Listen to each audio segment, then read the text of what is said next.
Alright, hello. Oh wow, the chat is actually working, which is a big surprise, because it wasn't working before. Let's see. Alright, so it turns out that the chat app does work. So, can you guys hear me at all, or can't you hear me? And is my music at an okay volume? Because if it's not, I'll put it down. Music.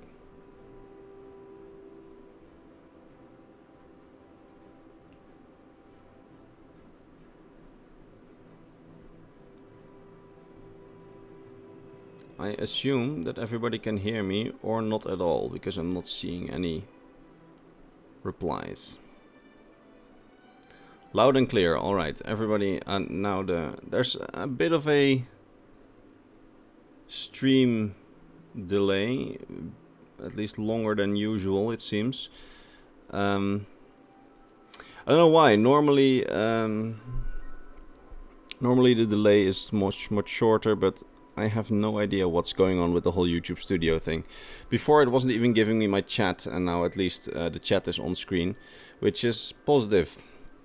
Alright, so I've got Elder Scrolls Legends on here, which is a sort of a relaxing thing to do in the background. I'm not really planning on doing any competitive games. I'm not even good at this game at all, but normally whenever I play Elder Scrolls Online or any other Elder Scrolls game, nothing gets done. While if I just play single player Legends, I can take as long as I want with turn times while I'm answering your questions.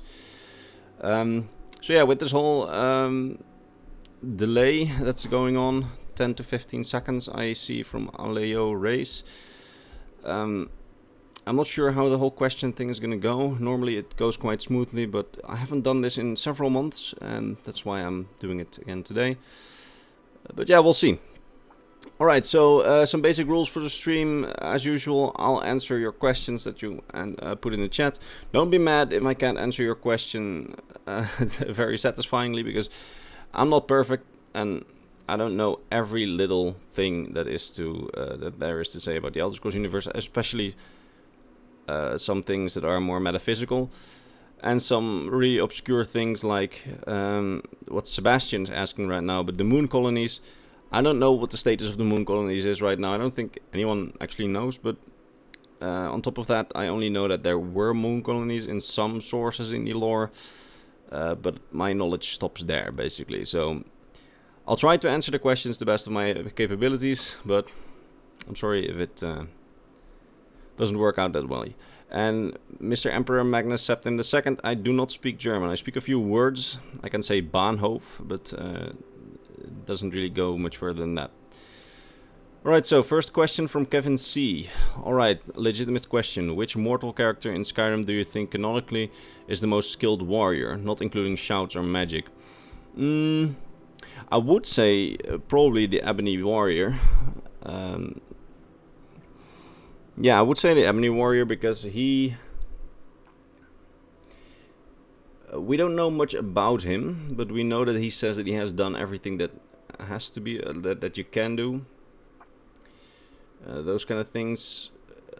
Basically, he is this sort of personification of a finalized hero. A hero at the end of his adventure. So I think that the Ebony Warrior is definitely the strongest character in the game, even without magic and shouts. I see that we have a super chat from John Smith. Oh god, is the text-to-speech on? Please no, please no, please no. Okay, the text-to-speech is not on. Top 5 Okay, it's on. mortals in TES history.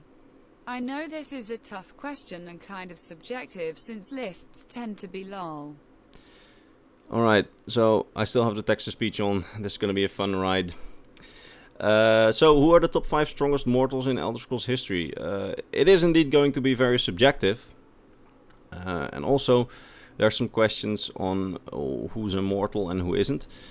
I would say that definitely the first one who comes to my mind, at least, is Devaith Fear, because he is one of the strongest wizards. But that's mostly because I've made a video talking partly about him on Yagrum Bagarn recently. Definitely Telvanni wizards, but also someone who would come to mind is probably Pelennor Whitestrake, but we are not really there isn't really a consensus on whether he is mortal or not. So I have to say that this is a very hard question to answer on the spot. Top 5 strongest mortals in Elder Scrolls history. But I would definitely go with Pelinal Whitestrake if you would classify him as a mortal. Probably also... I'd say Manamarco too.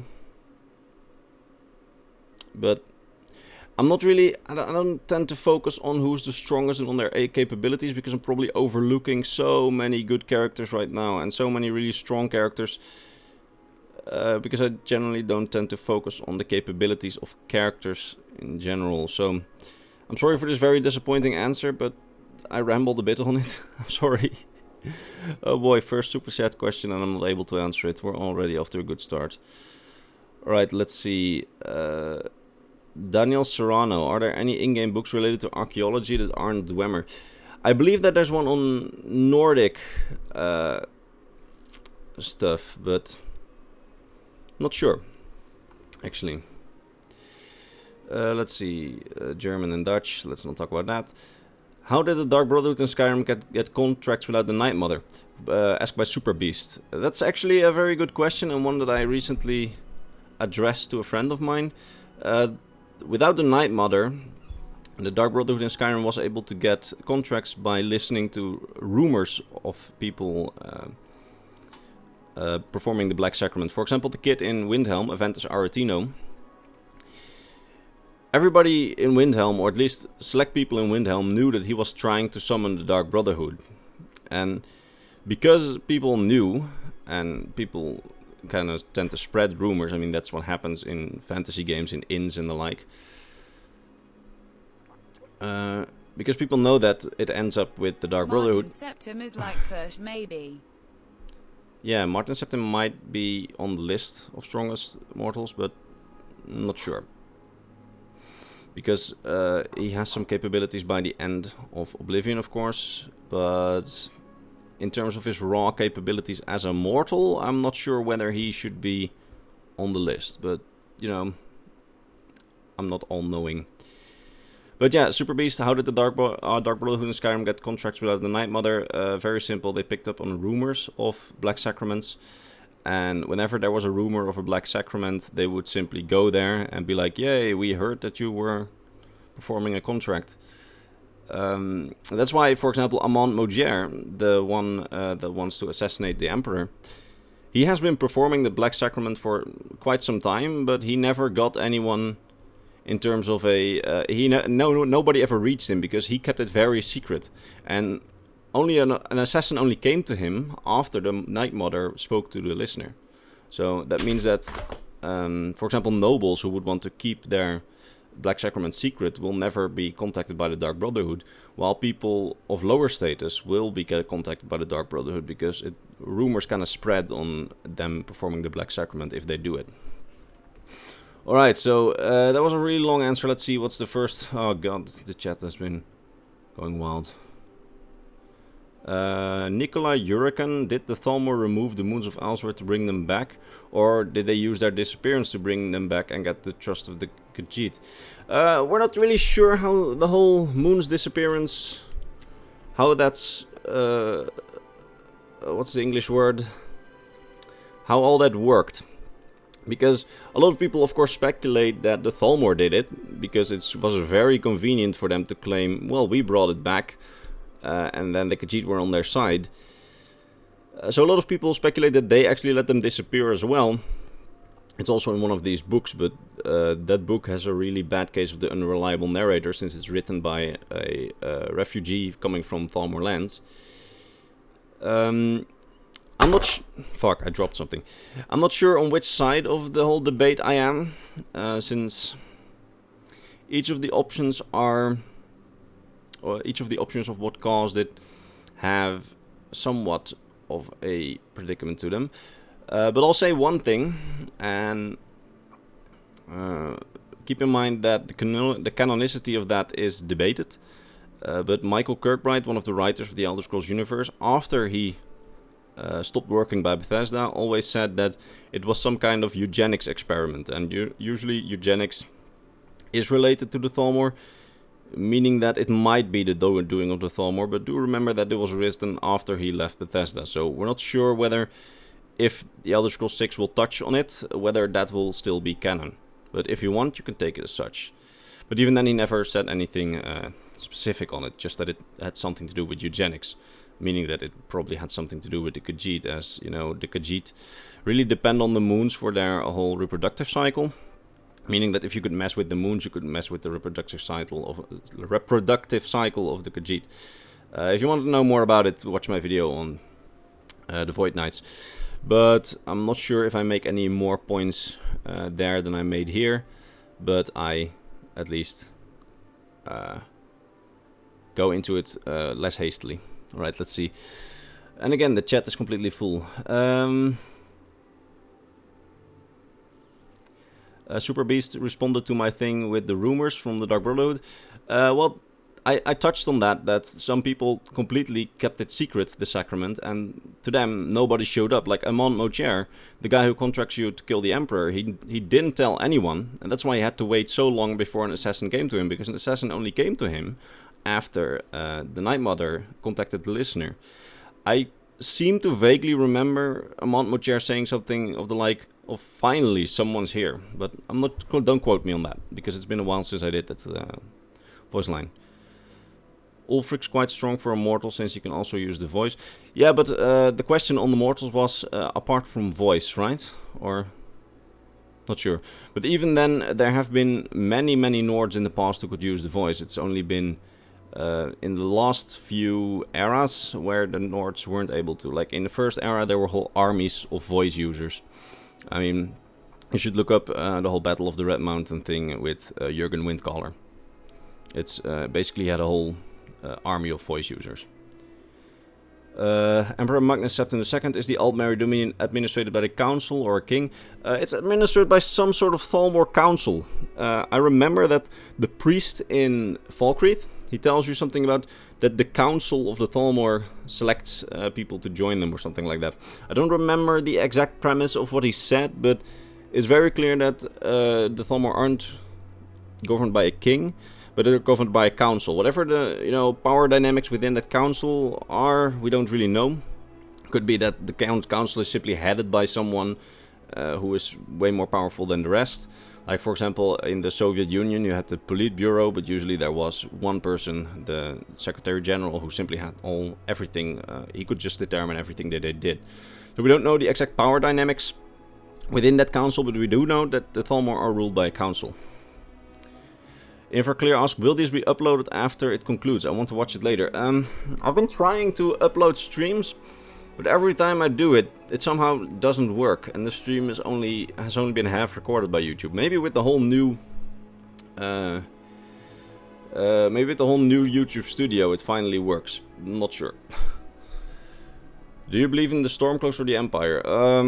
Well, that's a hard question. I used to always say Imperials, but I'm not sure. My preferred ending would be where the Stormcloaks simply could rule Skyrim themselves, but in close alliance with the Empire. So basically, when they're still in the same alliance and could fight against, the Thalmor together, and where basically Skyrim's still in the Empire, but with a lot of autonomy. But I don't really like Ulfric, so not sure. It's also been like, what's it now? 9 years almost since the release of Skyrim. So I'm not really too worried about the whole Imperial Stormcloaks anymore. Alejandro Rey says, what's your impression on the Redguard politics during the Third Era? I always thought of it as Greek leagues, several city-states aligned with one or two political parties. Well, we know that there's different cities, some of them have their own kings, so it could be like that. But I have to say that I haven't played enough Daggerfall to really confirm or deny that. So I'm not sure. We do know that the Crowns and the Forebears, the two factions, at least in the Fourth Era, were very unified, as in the Crowns were very unified and the Forebears were very unified. But other than that, we don't really know too much about it.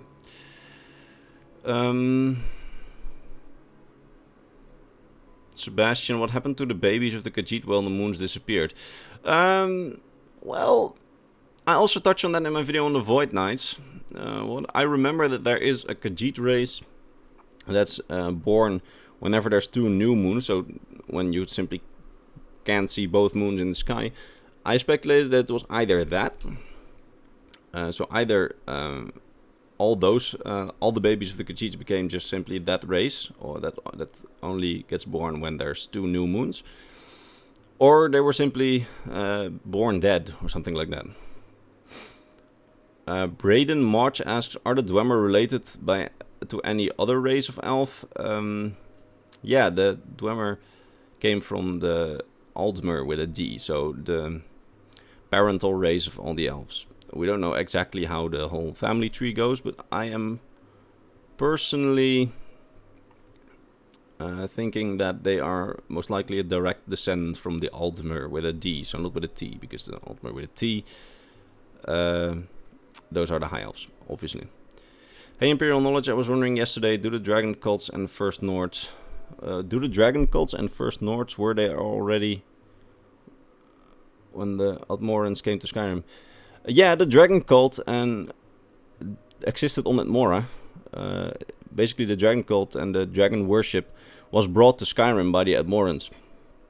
So, yeah, that existed. I don't really know if that was the premise of your question. I'm sorry if I butchered it. Column Torres says Super Beast. Of course, there's oh, never mind. That was not a question. By the way, last question was asked by Escabio. I hope that I pronounced it correctly. Jemison asks, or J3MeSon asks, do you think the Dwemer will make a return to Tamriel, and how do you imagine that? I think if they make a return to Tamriel, it's most likely in the form of small groups that were trapped in Oblivion or something like that, in the same fashion as Yagrum Bagarn, how he was in Outer Realm at the moment of the Dwemer's disappearance. That's why he was able to return to Tamriel. So I think that if the Dwemer return to Tamriel, it won't be a mass return, but it'll most likely be just small groups that, or a really small colony somewhere or something like that. Not really sure. Let's see. Mark Septon the second says, do the dragons of Skyrim come originally from Admora? We don't really know how the dragons migrated. We know that they came from Akavir originally. But we don't know whether the dragons on Tamriel came from Admora, so if they came with the First Nords to Skyrim, or if the dragons went to Admora and to Tamriel, and then the Nords found new dragons in Skyrim. We don't know exactly how that went, or at least I don't know exactly how that went. Might be that there's some text on it that I haven't read, but I think that's the current state of things. What's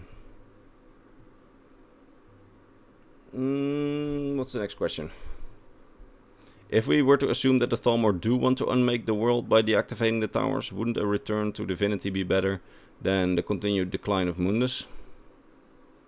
I think yes, but I'm not an expert on the topic. Bruno Adler, hey, I remember you. You requested some topics. Is a second Great War unavoidable, or do you think that's going to be a Cold War thing? I think at least for this century, maybe even the next 2 centuries, it's going to be a Cold War thing, because there's a really poignant line that one of the Thalmor says, that they are willing to wait centuries if need be. So I personally think that they're right now just trying to wait the Empire out and try to destroy it from the inside. I mean, in the same fashion how they tried to keep the Civil War in Skyrim going. So I personally think that there will be this whole situation where it's more like a Cold War, and maybe some proxy wars or something like that. But I think in this century there won't be a second Great War, because the Thalmor, one of those Thalmor specifically states that they're willing to wait centuries if need be, because they have that long. Why in the games don't we see all types of Khajiit and Argonians? Well, laziness probably in programming, or maybe not laziness, but rather practicality. Because if you would incorporate all Khajiit races, or at least all intelligent Khajiit races, because not all of them are as intelligent as the ones that we see, then we would have instead of the 9 or 10 races that we have now, we would have suddenly 20 races, and nearly half of them would be Khajiit, or maybe over half of them would be Khajiit. So that's why I personally think that they simply were like, you know what, we'll incorporate one race of Khajiit per game. Favorite lore book in game? Disaster at Ionith. I really like that book, or maybe the Great War, because they're both really detailed accounts of wars or campaigns, and I think that's cool. Red Thomas, I can barely read that, is how did the ancient Nords worship snakes if they lived on Atmora, where I don't imagine there being any snakes? Well, that's an interesting question, because maybe there were snakes, because remember that Atmora wasn't always cold. Like, it used to be a pretty livable place, but the reason that the Nords and basically all life there needed to leave was because suddenly Atmora was started to get colder and unlivable, and really unlivable. I mean, here in the Netherlands we have some snakes, like they're not big snakes, not deadly snakes, but we have them here in like the swamplands, if you could call it that.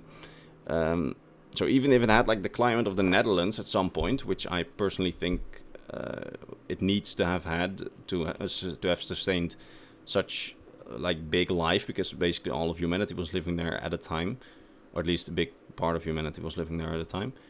I think that could definitely be snakes. I mean, why not? Ninja Nup asks, would you like to see more Asian influenced, excluding Japanese cultures on the Elder Scrolls universe, and which ones? I'm not sure. Let's do a story play, by the way. Let's do the Forgotten Hero, because I really like this. Oh fuck, this is very loud. Would I like to see more Asian influences? Yeah. I have to say that I really like... I've been in Indonesia last year, and I really like that ancient architecture, but I'm not sure which race would be fitting to that, so I'm not sure. Alright, let's see. Did Titus meet the second called the Dark Brotherhood to kill him? Fair and square. Let's send these dishonorable thieves into the brine. Look alive, men, or this storm will toss Wait a you moment about. for this dialogue to end. Alright. It's possible that he called the Dark Brotherhood on himself, but... like, there's been a period when I've been really into the whole in-depth, very far-fetched theories, but I personally think that right now the theory is a bit too far-fetched, and I don't really think that he called the Dark Brotherhood on himself. Like, there's always a chance. Like, the theory has some merit. I mean, my friend of Artie made a whole video on it, but I don't know. I don't think he called it upon himself in the end, but you know, it's always possible. Lorcan's form was a snake, wasn't he? Yeah, he was. But then again, there's the question, would the Nords have seen Lorcan himself? Andrew... okay, sorry, I can't pronounce that name, Andrew. I'm sorry, I'm tired. At the end of Oblivion, the main characters added to the Order of the Dragon. Any idea who were the other members in the past? I have no idea. It's a good question, though, and I should probably look that up. That looked like that's a pretty interesting video topic, actually, now that I think about it. If you could live on Tamriel, where would it be and which city? Asks MLG Quilava. I really like Cyrodiil, so probably somewhere in Cyrodiil, preferably the Imperial City, but, you know, not on the waterfront. Sebastian, will we ever have a game in Altmuris? And I know that you think Altmuris is just... and I know you think Altmuris is just a thought/still from the Altmer. I don't think that it's just a thought/still from the Altmer. I think that Altmuris is probably real, as you would have known if you watched my lore lecture series on the whole history of Tamriel and Nirn, essentially. But I don't think we'll ever have a game there, since it's basically... Altmuris is this really mythical place, and whether it existed or not is really not relevant to the question right now. But it exists in myth, in the lore, for a reason, where it's like this mystical pastime. So I don't think we'll ever see a game there. Let's see, from Dust to a Life Form asks, why did the Dragonborn get arrested at Darkwater Crossing when he crossed the border? We have no idea. By the way, something else, we don't know if the player got arrested at Darkwater Crossing, because as you say, Darkwater Crossing is quite some distance from the border. We know that Ulfric got captured at Darkwater Crossing, but it is very possible that they were already on their way, and then the Dragonborn was simply, you know, arrested near Helgen. Like, if you go from Darkwater Crossing to Helgen, you need to pass through this pass close to the border, and that pass there is close to the border. So maybe our Dragonborn was just wandering somewhere around that pass and just got captured for some reason and got hold on the cart. Alright, we finally have the super chat. I'll have the text-to-speech go, because otherwise I'll repeating it. In the Vigilant Skyrim mod that takes you to Cold Harbor, apparently you cause a dragon break. Can you explain what that is? In these dragon breaks, could a Daedric prince have a different personality? Alright, so dragon breaks are one of those topics that I'm request a lot, John Smith, but I don't feel like I can explain it adequately, but I will still try, because I guaranteed an answer. The way I always got it, and anyone in the comments should be allowed to correct me if they think I'm wrong, because I'm probably wrong, but the way I always got it is that dragon breaks are a situation where essentially time and the flow of time is broken by something really bad, like that would really fuck with the timeline, so like the activation of the new medium, which caused a dragon break. And at that moment, when time is broken, the things that happen then will happen in such a way that all the outcomes are equally true and equally untrue. So,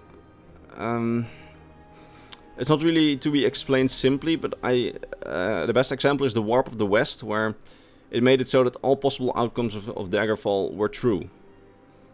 It's not logical, not at all, but I don't know what the book is called. If you want to know like a description of what someone experiencing a dragon break is like, there is a book somewhere called The Warp of the West, I think, where someone is saying, well, one says that this happened, one says that this happened, but somehow it all happened. I remember a book being in the game about that. So, to summarize, it's a situation where time, or the flow of time, is broken in such a way that every outcome of the situation is equally true and also equally untrue. And then your question is, in these dragon breaks, could a Daedric prince have a different personality?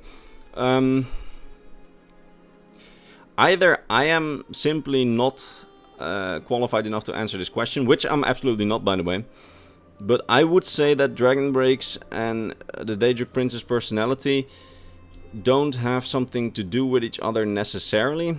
But if it's true that let's say if you cause a dragon break and the dragon break has something to do with you fucking over a Daedric prince, then the timeline where he wins and he loses would both be true, meaning that maybe his personality would change in one timeline and one would change in the other. But I'm sorry, I'm not well versed in this topic, not at all. I tried though. Nicola Hurricane asks, do you think the island of Artaeum did something bad? Why else would they want to disappear? Probably to isolate themselves from the chaos of Tamriel. By the way, John Smith, thank you a lot for your donation. I completely forgot to thank you because I was thinking about the question. Like, your questions are really interesting, but I'm not really... I'm sorry, I feel... if you contact me on Discord, I would be willing to see if I can find a better explanation.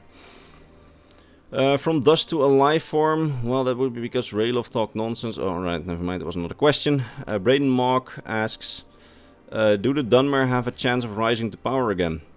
Well, if you watch my most recent video, I got some criticism on that, by the way, which I should put straight, or what's the word? Which I should correct right now. In that video, I claimed that Morrowind's probably doing better than most people assume it is, since it's been more than 200 years since the eruption. But then there were people who said, well, in the Soulstime DLC, it's pretty clear that Morrowind's still quite poor, which is also true, because House Redwin can't spare any troops. But I still think that Morrowind is doing a lot better than most of us would think it is, because it's been 200 years, they've had adequate time to rebuild themselves, and we know that at least the cities themselves have been rebuilt. We don't know about their exact economic situation, but while it might not be as, what's the expression, rose-colored as I made it out to be in the last video, I still think they're doing relatively well. Let's see, I need to play a card. Oh yay. I'm probably gonna lose this battle because I'm really bad at this game though. Alright.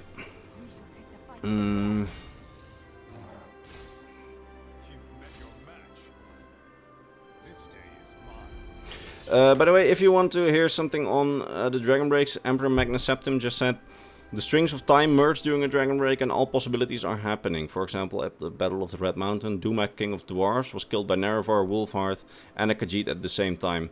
I don't know the specifics of that example, but what it's true, where that in a Dragon Break, every possible outcome is true, if that makes sense.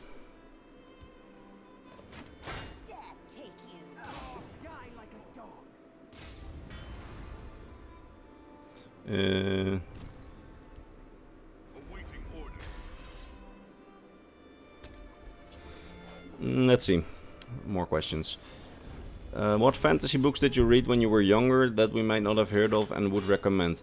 Fun question by Ninja Nub. I read I believe that it's called The Inheritance Cycle. Starts with the book Aragon. It's about dragons and stuff. Back in the day I really liked the books, but when I look back at it now, the books definitely weren't that good. But I enjoyed the story a lot. Like, I sometimes still think about that universe because I remember that their sort of magical language was really similar to the dragon language. Like, every time I'm thinking about the dragon language, I always think of that that language where I was like, wait, that's actually quite similar. Even though it probably isn't all too similar. I'm actually really losing this battle because I'm not really, you know. Let's see if I can take the... Never mind, I can't take the guy out. Oh boy. Fuck. I fucked this up, didn't I?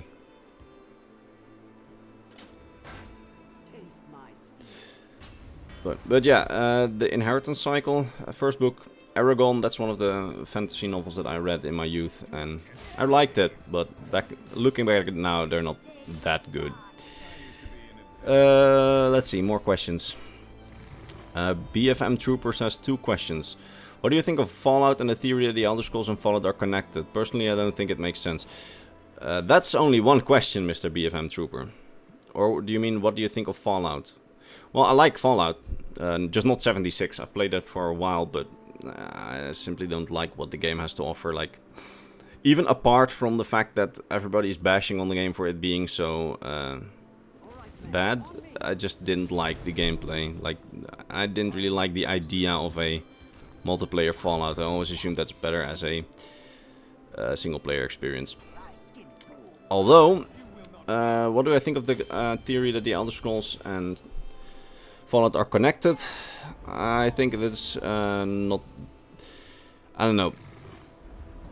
I think the whole thing with the Nirnroot being aboard the the Brotherhood of Steel ship, it's more of a... what's it called? More of an Easter egg and not really like an actual lore confirmation. Because think about it. We have, in an official release of Skyrim, the Switch version, we have Legend of Zelda gear, officially released by Bethesda. But that doesn't mean that Zelda and Elder Scrolls are in the same universe. It's more of a fun little thing. By the way, I'm gonna quit this battle because I lost. So yeah, fuck. I shouldn't have done that. So I don't think Elder Scrolls and Fallout are connected in that way. I just think it's more of like a fun nod to the Elder Scrolls. It's a shame that the game actually fucking died. Okay, it was my fault, but you know, it doesn't matter. Alright, Li Huang Kan Hong Kwan asks, is Vivek a reference to Buddha? He could be, but I think there are distinct differences. I'm not too much into Buddhism, so I can't really say. Alright, so we're back at my defeat, it seems. Gonna concede and just gonna go back to the title screen because I haven't played this game in such a long time. Escabio asks, if the power of the Aedra and Daedra in the universe grows as more influence they gain and worshippers they have, could a cult/religion technically revive a dead god or create a new one? That's a very... Of course, loud noises. That's a very hard question. Because we're not... Like, there isn't consensus at all on whether that's how religion works. Like, a lot of people think that's how it works, but that the power of a Daedra and a Aedra come from their followers. Some people theorize that, but there isn't consensus at all in the community. I think that under that kind of system, yes, but I'm not sure. Because I am not really a follower of that kind of theory. Chris Roman asked, how do you feel about the introduction of all the lore in ESO? Has it impacted the lore of the Elder Scrolls universe in a positive or negative way, in your opinion? I think it's positive in the sense that it gives the lore community new stuff to work with. And I hear that like the first lore they introduced apparently wasn't that good. Like, I'm not a big ESO player, but I know that at least in the lore of the recent expansions, there's been a lot of fan service. So I think it could be positive, but then again, I don't play enough ESO to really give a constructive opinion on this. Why do we know nothing of Tiber Septim's dragon? Nicola Hurricane, we do play Elder Scrolls Redguard. There we literally fight his dragon. He also appears in one of the ESO expansions. Or at least that's a theory, it's the same dragon. From Dust to a Life Form, where do you think Elder Scrolls 6 will be set? Probably Hammerfell, I think. Because Hammerfell, we know that they picked Skyrim because we knew a lot about Skyrim from Oblivion and Morrowind's lore. But then again, in Skyrim there have been a lot of references to Hammerfell and what happened in Hammerfell and some books from Hammerfell. So I personally think that that's just some lore and world building for Hammerfell that they did for Elder Scrolls 6. But then again, under that same logic, it could be Somerset Isles or Valenwood, because since that's where the Dominion is, we also have a lot of lore sources from there. But I think Hammerfell. Emperor Magnus Septim II, is Lorcan still alive in any way? I have no idea. Like, this part of the lore is simply not my expertise at all. Sebastian, do you have podcasts? If not so, do you plan on making any podcasts? I don't have podcasts, not planning on making it, but I've, at least in, not the past year, but years before that, I appeared on other podcasts sometimes. I heard that Straight Up Irish is starting one, and that he wanted me as one of the guests. So yeah, I'll definitely be there, but I don't think me starting a podcast is a good idea. And there's also, at least there used to be the podcast from HB Productions. But yeah, I don't think that a podcast from me is a good idea, especially since I'm not a native English speaker. So, like, I don't know if you noticed, but I'm having great trouble to talk out of the blue. Like, I always talk from scripts, but whenever I'm talking like this on stream, I sometimes really need to think about my words. Like, earlier on the stream I said, how do you say this in English? Because I simply don't know. And I think that for a good podcast, you need someone who can talk fluently, who will always who can just keep talking and not need to think about their words and isn't limited by a certain vocabulary that he learned. So yeah, that's why I'm probably not going to be a podcast. What do you think of Beyond Skyrim? I really appreciate it, but I don't think it should be canon. Who do you think is the strongest protagonist? Mainly mean the Nerevarine, COC and the Dragonborn. I think that the Nerevarine and the Dragonborn have the potential to be the strongest. But then again, remember that these protagonists have been set up in such a way where everything that you could do in the game is canon. Meaning that if you would finish Skyrim as a level 4 Dragonborn, it's also canon. So I think the Nerevarine and the Dragonborn definitely have the most potential. But I'm not sure. Sebastian, Rosenheim gekoloniseerd. Well, we zijn niet in Indië, vriend. The Elder Scrolls Red Guard Never Largus basically says the Empire... I don't think that's a reference to the meats, Samstone. I think that it's just something that he says as he thinks that he's an all-wise dragon. But, you know. Dalvik asks, an Elder Scrolls game that lets you fight the Great War in either the Empire or Dominion side would be pretty cool. I'd like to see like a strategy game where we go through the Second Great War instead of a role-playing game. Because I personally think that while a war is interesting, it has less potential to have a great game, like a great open-world game made in it, if that makes sense. But then again, Bethesda can always prove me wrong. Hello, Pablo Escobar. One thing I've wondered, the Aedra put their powers in creating the world and therefore can barely interact with the world. Could one of these Aedra try to destroy his part of Nirn? See next comment. And regain his power, though that would be an interesting concept. I don't think that would be possible, since the power has already been put in. But, you know, probably some metaphysical expert will correct me on that. Are there any plans for another lore lecture anytime soon? I'm always working on the lore lectures. The problem is that right now I now have a job. Like previously I was just working in university and on my YouTube channel because I simply didn't have time for a job. Now I have time for a job, and my job even got worse. Like I don't have a lot of time, and my weekly videos, to get them out is a pain. Well, it's not a pain, but it's how do I call it? It's hard. So working on the lectures has definitely taken a bit of a back seat, but I'm actually almost done with the script for the next one. But the thing is, these things, I want them to be at least kind of perfect to a sense. So working on it takes a really long time. And especially now that I simply don't have any time. Like, I have one of my friends who wants to play Total War with me. I really want to play Total War with him. The problem is, I simply never have time. And I feel so bad about it. Boy. Let's see. I simply don't have time for almost anything at this point. Tiber Septim had a red dragon, and the Dragonborn has a red dragon. Are the two connected? Maybe it's a reference to Nephililargus, because Nephililargus helped Tiber Septim, and, you know, Odahviing helped the Dragonborn. Maybe it's a reference, but I wouldn't say that the two are connected. Any high-ranking Telvanni wizards infected with vampirism because of them living very long lives? Pablo Escobar. No, the Telvanni wizards, they extend their life through their magical prowess, not through vampirism.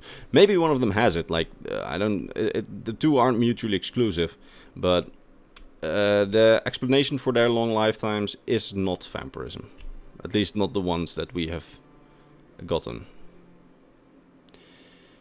I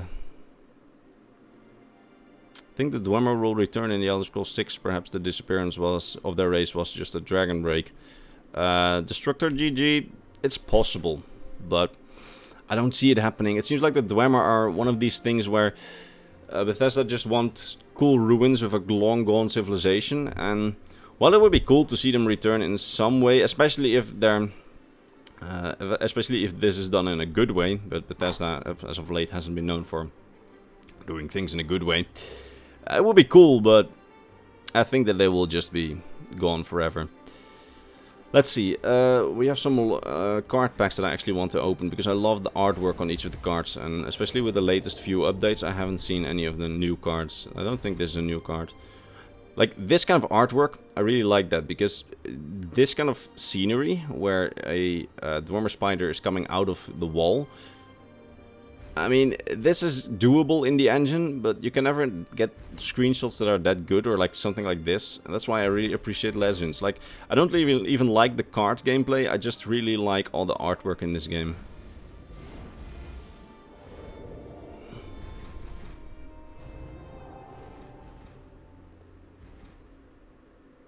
I like this artwork. Alright, that's the artworks. Let's see, are there more questions? Do you know what happened in Nushin Zel? Not from the top of my head. Like, I know the story behind some of the Dwemer ruins, but I don't know on the top of my head which is Nushin Zel. Isn't it the one that's on Solstheim, where you go with the Telvanni wizard? God, how do I forget this name? I just thought of the guy. Oh god, this is embarrassing. This is really embarrassing. Never mind. Sebastian, if you could bring one thing from the Elder Scrolls universe to our universe, what would it be? Good question. Really good question. I have no idea. Probably the transmute spell. Let me make gold and then not tell anyone else, so I don't need to do this YouTube thing anyway. Just kidding. Jacobit Gaming, PUBG Mobile. Do you play PUBG Mobile? Is that still a thing? How did the dwarves evolve from the Altmer?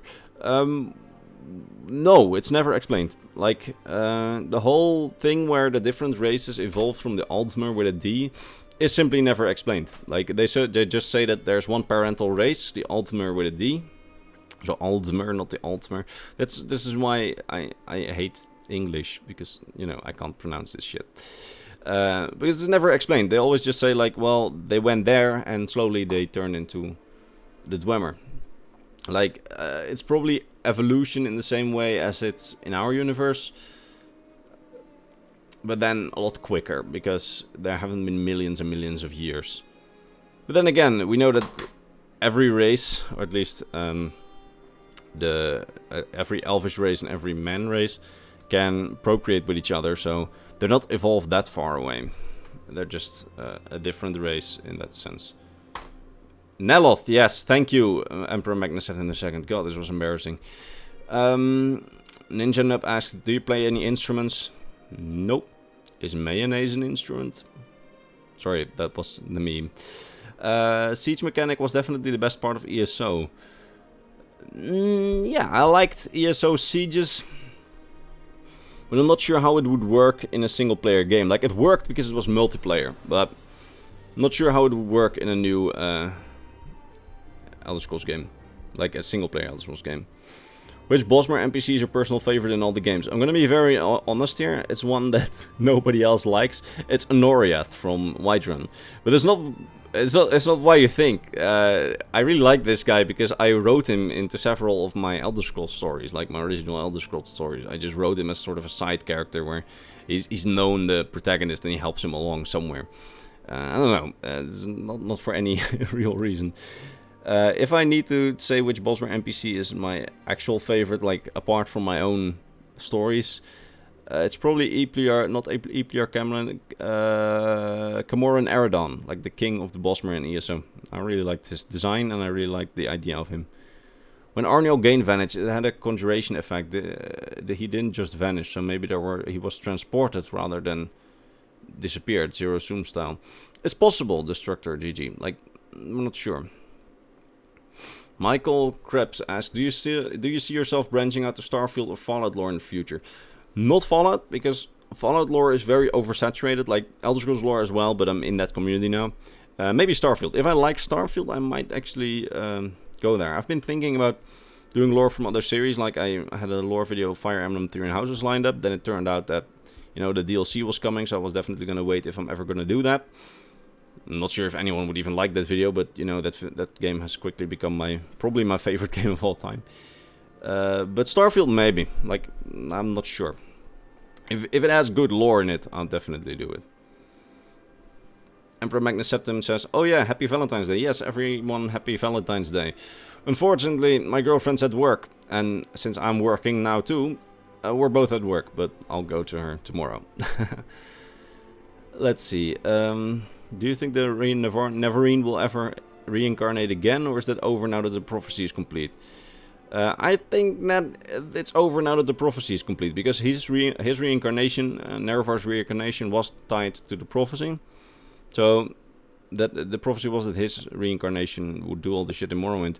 So I don't think he will reincarnate again. Vivek says, I didn't even know sieges were a thing in ESO. Well, obviously. Mr. Vivek, you're in Morrowind, that shit is in Cyrodiil. What's the Augur of Dunlane now? Isn't that also explained? No, it's also not explained. Like, it's one of those things where it's basically a mystery. I believe that there's some out of game content on it. I'm not sure. I should Google that probably. I remember back in year 2 of the channel, I was going to do a video on the Augur of Dunlane, but I just discovered that there isn't really a lot of stuff on it. Like, we know that Dunlane is a village in High Rock, so probably the guy came from High Rock, and we know that he's been trapped in there since some experiment gone wrong or something like that from the College of Winterhold. But we're not really sure how all that worked. Like, it's never properly explained. Sorry, I had to drink some water. Pablo Escobar said, "Yeah, Elder Scrolls Total War would be so nice." Yeah, it would be. Actually, there's a mod for Medieval 2 Total War, which is really good for Elder Scrolls. Like, it even has Elder Scrolls models patched in. Or no, not patched in. Like, implemented in it. So, if you want Elder Scrolls Total War, go download Medieval 2 Total War and then install the mod. It's really easy and it's really good. I even played it on stream sometime. But I remember being so bad at it that people laughed at me. Vivek says Fallout is dead. Oh, wait for it until they release a new single-player Fallout. Then it's not dead anymore. Do you think most hope for technology advancing was lost with the Dwemer? BFM Trooper asks. Not sure. Maybe. But there might always be others who think the same way as the Dwemer. Like, maybe not on Tamriel right now, but they might still come.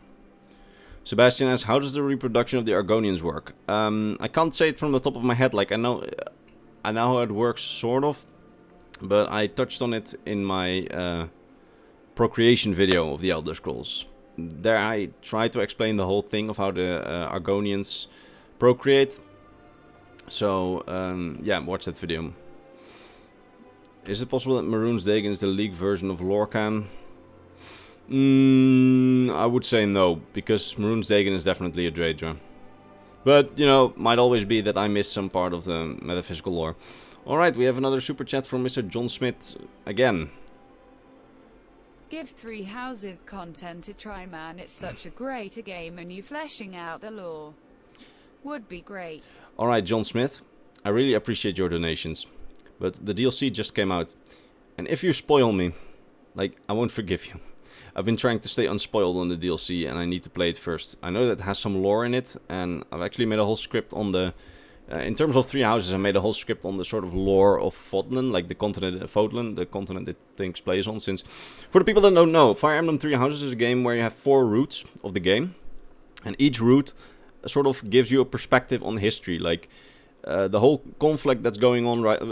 I'm trying to not to spoil you if you ever want to try it, since this game is by far best played unspoiled. Basically, the conflict that ensues on the continent is a result of what happened 1,000 years ago. But it's not clear what happened 1,000 years ago, because in every route you get a different perspective, and each route has a very, very, very big problem with the unreliable narrator. Since there's been indoctrination, there's been, purging of documents. There's been attempts of changing history. So that's why I really like that game. I'm sure other games did it too, but that game is the first time when I experienced it. Has such a good way of storytelling that I got hooked on it, and it's probably one of my favorite games of all time right now. If not my favorite game of all time. Anyone who has a Nintendo Switch, I say, please play that game. Like, you won't be sorry at all. Unless you really don't like real-time strategy, like not real-time strategy, but unless you really don't like turn-based strategy kind of thing, because then you really shouldn't play it. But only gripe that I have with it is maybe the art style and the graphics, but you know, other than that, it's great, and I would love to do a video on the lore of that sometime. I might still do it, but I want to play the whole DLC first, and I need to play the 4th route still. So I don't want to make a video on it before I have played all the routes, and I don't want to spoil myself by looking up the content of the routes, because I really want to play it myself. Alright, John Smith, I know it wasn't a question, but due to your really grateful donation, I still wanted to spend some time on your message. Let's see. Vivek, weren't there some people who built spaceships and other sci-fi stuff? Yeah, the Altmer, so this time the actual High Elves, they built the Eleanor Sunbirds, which were basically spaceships. And during the Riemann Empire, there were also exploration. There was also some form of space exploration. We don't know how their spaceships actually looked, if there were rockets or not. but there was space exploration between brackets because essentially space is Aetherius in the Elder Scrolls universe. What theory of the disappearing of the Dwemer do you support? Watch my Yagrum Bagarn video. I personally believe his theory where he thinks that something that Karganek did went wrong. Maybe not even intentional, maybe there was some unforeseen circumstances, or he was forced to carry out his experiments prematurely, which made the Dwemer disappear. Not sure why they then disappeared, but you know. Yeah, that's talk on the Argonian stuff. Thank you for not spoiling it to me, John Smith, because I've been so busy as of late that I haven't got time to play it, and I've only been able to play it on the train, because on my train to university and back from university. So I'm at like the second chapter, but I really don't want to know anything. I'm sorry. Let's see. From Dust to a Life Form, yeah, but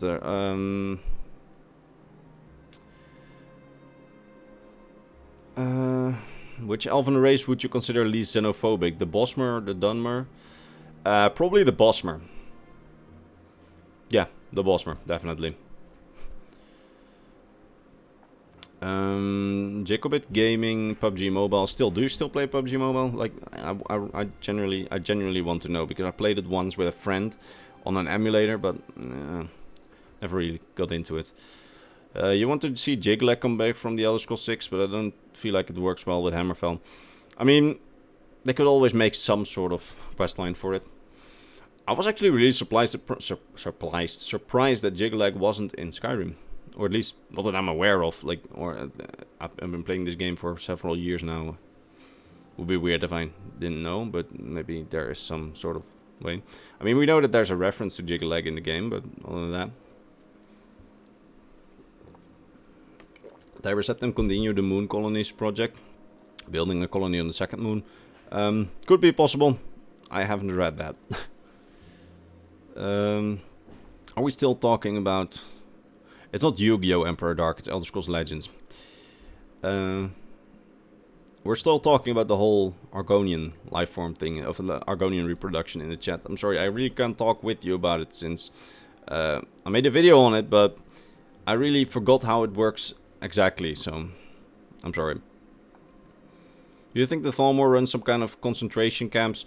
We do know that they lock up political adversaries, and we do know that they banish political adversaries or kill them, but we don't know if there's actual work. You know, that would actually be really interesting if they had Thalmor work camps. Like, not going a bit out of the whole Elder Scrolls thing. I would really find it interesting to see Thalmor work camps in the same way of how in Star Wars Rogue One it had a Imperial work camp from like the Galactic Empire in it, and I really like that little reference.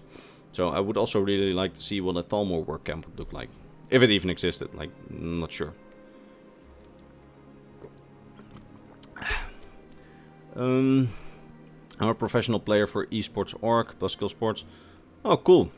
I genuinely didn't know. I've never really been much of a mobile gamer, so had no idea. Good for you.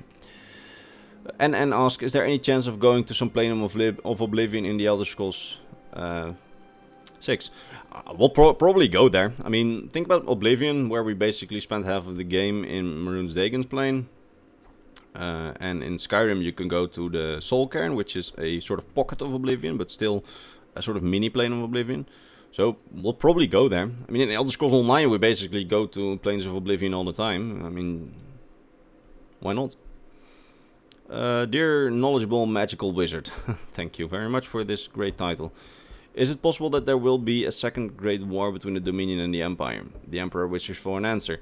I said this earlier in stream actually, where I don't think it will happen in the next century, because the Thalmor are literally in the game, one of the Thalmor says, we're willing to wait for centuries, or something like that. But it'll definitely happen. I mean, everybody is basically sure on that. James Hatfield asks, do you think Elder Scrolls 6 will involve some sort of return of the Dwemer in some form, as a lot of Dwemer architecture is in Hammerfell? Answered this question before too. I don't think they'll return en masse, but maybe another Yagrum Bagarn, or a few Yagruum Bagarns who somehow survived the extinction of the Dwemer by being in some outer realm at the time. But I'm not sure whether they would ever return in full. It's possible if Bethesda decides to write it that way, but I don't think it'll happen that way. But you know, we'll see. We'll see. Yeah, that's basically what I want to tell you about. What I say about it. By the way, something that I want to correct. Like now that I'm talking anyway, in my there were a lot of comments under my Dwemer video where a lot of people said that Valian Immortal, who says that he's met Dwemer at some point, that he met Yagruum Bagarn, and therefore it means that Yagruum Bagarn survived the Oblivion crisis and the eruption of the Red Mountain. That's possible. I know it's not a question that's asked right now, but it's something that I wanted to react to, at least semi-publicly. Yeah, it's very possible that Valian, the wizard in Morthal, who claims to have seen Dwemer, has seen Yagruum Bagarn, meaning that he maybe survived the Oblivion crisis in the Red Year. Jacobit Gaming, do you believe that Tomb, Shiha and tonal architecture are all the same thing? Inserting notes into the music of the universe. I tried to explain tonal architecture in a very simple way in my last video. And I think that in the end, they're all relying on the same principle.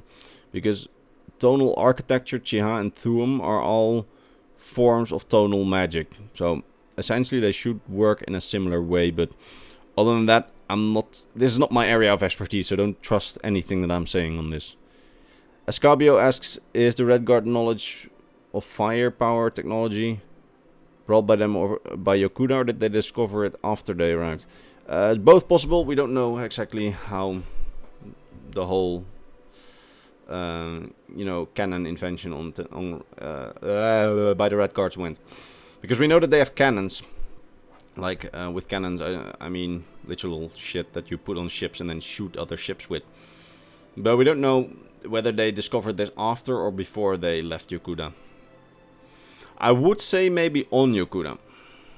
That would be my intuition. But then again, we don't know. There's simply no writing on it. Greymane or Battleborn? I don't know, probably Battleborn, because I'm an Imperial pig. Jacobit Gaming, just discovered your channel. This live stream is amazing. You should make a Discord. I actually have a Discord. Link is in the description, I believe. But I'm not really online all that much since, again, I'm so out of time as of late. I'm so busy, and the fact that I could do this live stream, like I promised someone a live stream like 3 weeks ago, and only now I have some time to finally do it a bit. Like, the only times I'm actually playing a game is on my Switch in the train, so, you know, I'm sorry if I don't respond all that much. I usually, whenever people send me private messages in Discord, I try to answer them all. But it might take a few days, so I'm sorry if... Sorry. Because Anna Helm just subscribed. I didn't know it was possible to subscribe to me. But, Miss Anna Helm, I'm very thankful for your subscription. But I didn't know it was possible to subscribe to me, so... Yeah, I wonder what that means. Alright. Unless it means like a channel subscription, then yeah. I think the orcs rebuild Orsinium would be a great side quest in Elder Scrolls 6. Well, we already know that Orsinium has been rebuilt already, and that it's basically thriving on the border with Skyrim and Hammerfell. So, yeah, maybe Orsinium has some cool side quests if Elder Scrolls 6 is set in Hammerfell. How would you order each province's army in terms of how powerful they are?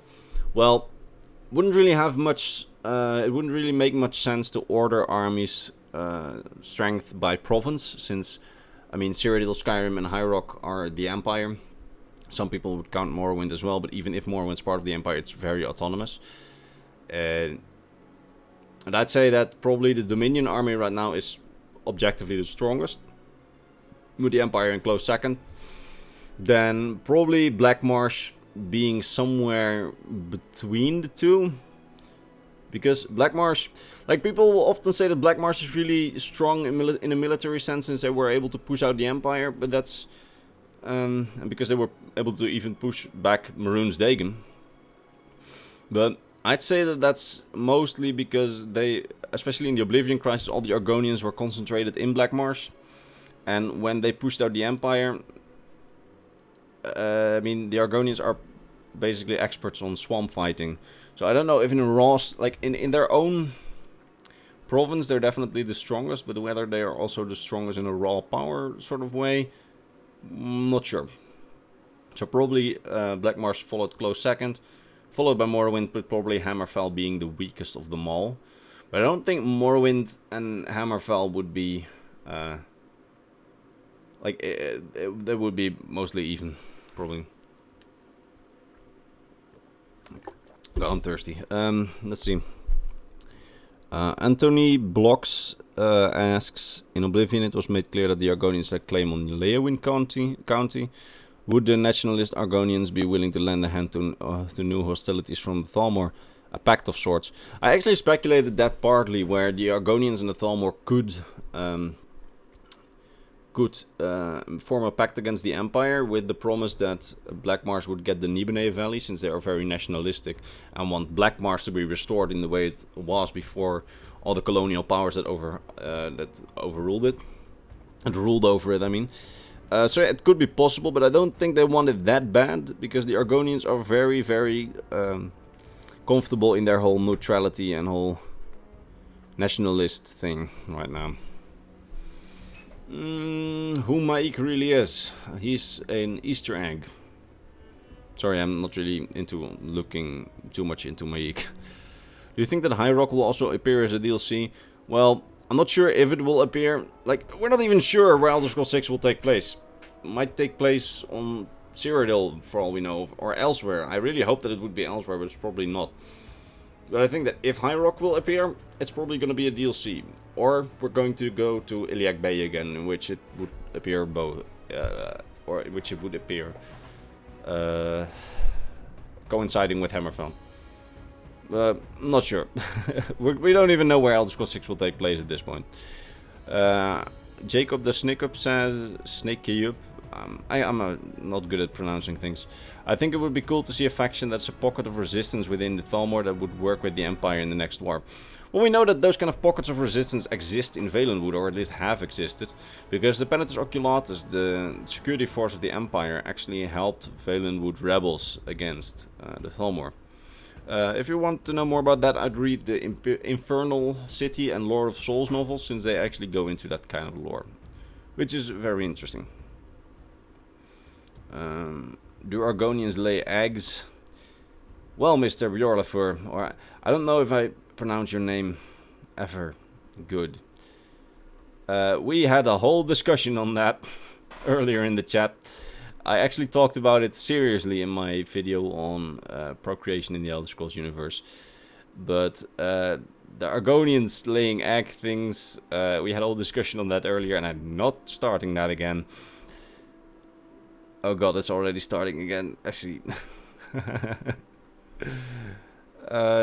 what James Hatfield is saying is right, by the way, but it's not mutually exclusive to what you said before, where the Argonians were created to be the Hist protectors / slaves. That's true. Like, after the Elnofey Wars, the Hist, during the Elnofey Wars, the Hist were bystanders, and after the Elnofey Wars, they were like, you know what, we need someone to protect us, so they created the Argonians. Bardal was an inside job. Not sure, Mr. I can't pronounce your name. Askar Abdrakmanov. I probably butchered that. General Sigarius Septimus Augustus. Will the Empire be truly restored, military and political wise? It's possible, but I hope not, because I really like the current situation on Tamriel. The whole political situation is a lot more interesting than it was before, where the Empire basically ruled everything. I mean, the internal politics of such a large empire are, of course, interesting, but I like this whole situation with there being multiple superpowers on the continent.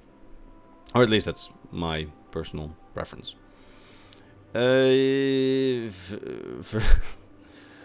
Version Jedric's son of Avernia. Oh god, why do I study history? Well, I don't study history, but why do I like history?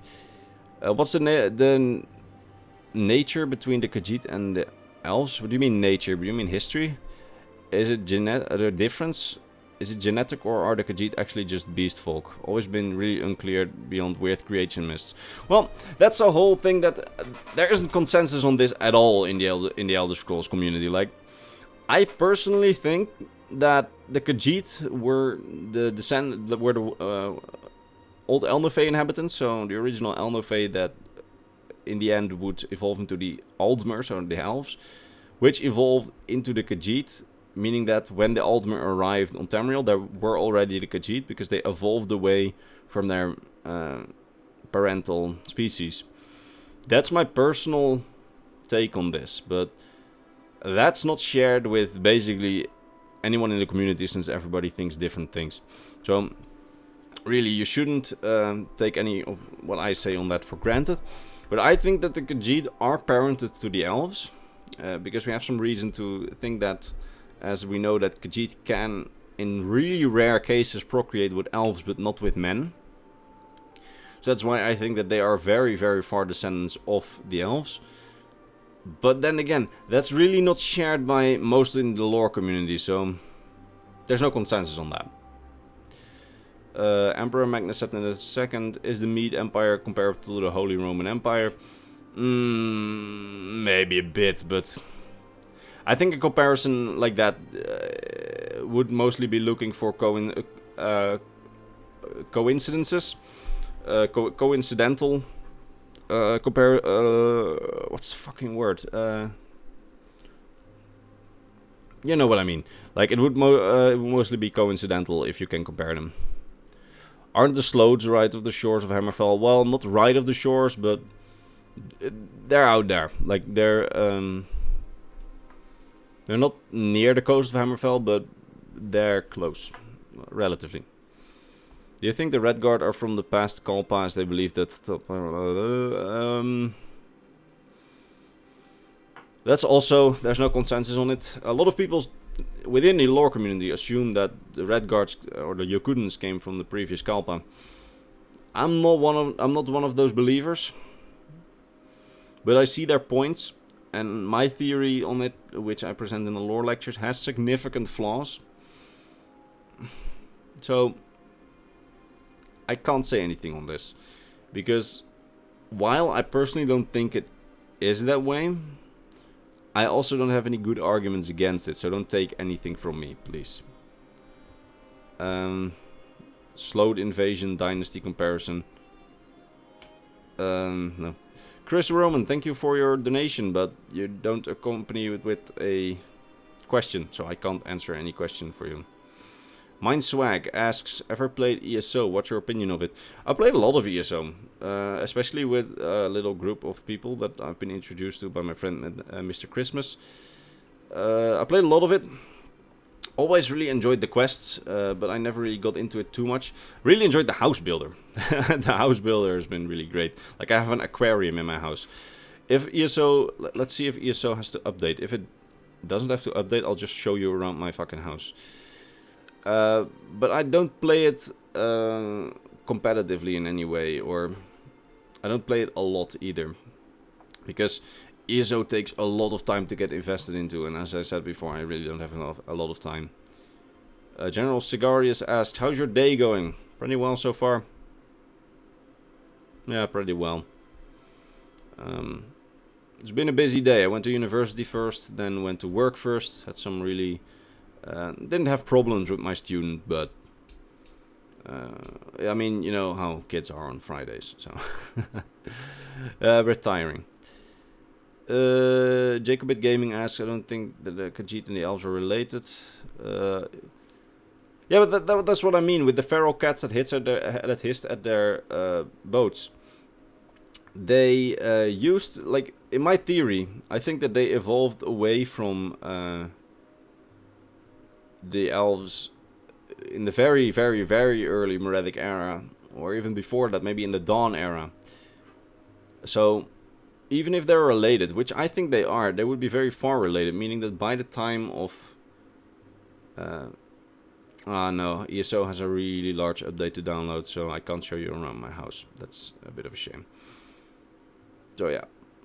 But yeah, I think that they are related, but not related in the same sense that, for example, the Dwemer and the Chimer were related, that they directly came from the Altmer. I personally think that the Khajiit are parented to... Like, not parented to the Altmer, but that they have the similar parent as the Altmer has. I don't know if it makes sense. Like, this is why I shouldn't host a podcast, because I'm not native English and I'm not good enough at the English. How long will you stream today? I was planning an hour, but I'm already over that, so... Whenever, you know, people lose interest, which is happening right now, by the way, because we're losing viewership. Now that I was talking about my day, I'll probably go out. The Druk Kingdom and parallel Tamriel universe that got invaded and destroyed by the Daedra and the Nords. Haven't heard of that. Sorry. Should I have? James Hatfield asked, are you Dutch? Yes, I am. If you don't mind me asking, what's your opinion on the Imperial Legion guilds in ESO, both console and PC? Imperial Legion guilds? Oh, I think I know what you mean. I saw a post of that once. I have no idea. I haven't had contact with them. Is there a possibility of Telvanni using summoned Daedra instead of slaves like how Balderas and Morrowind have? It's possible, but not sure.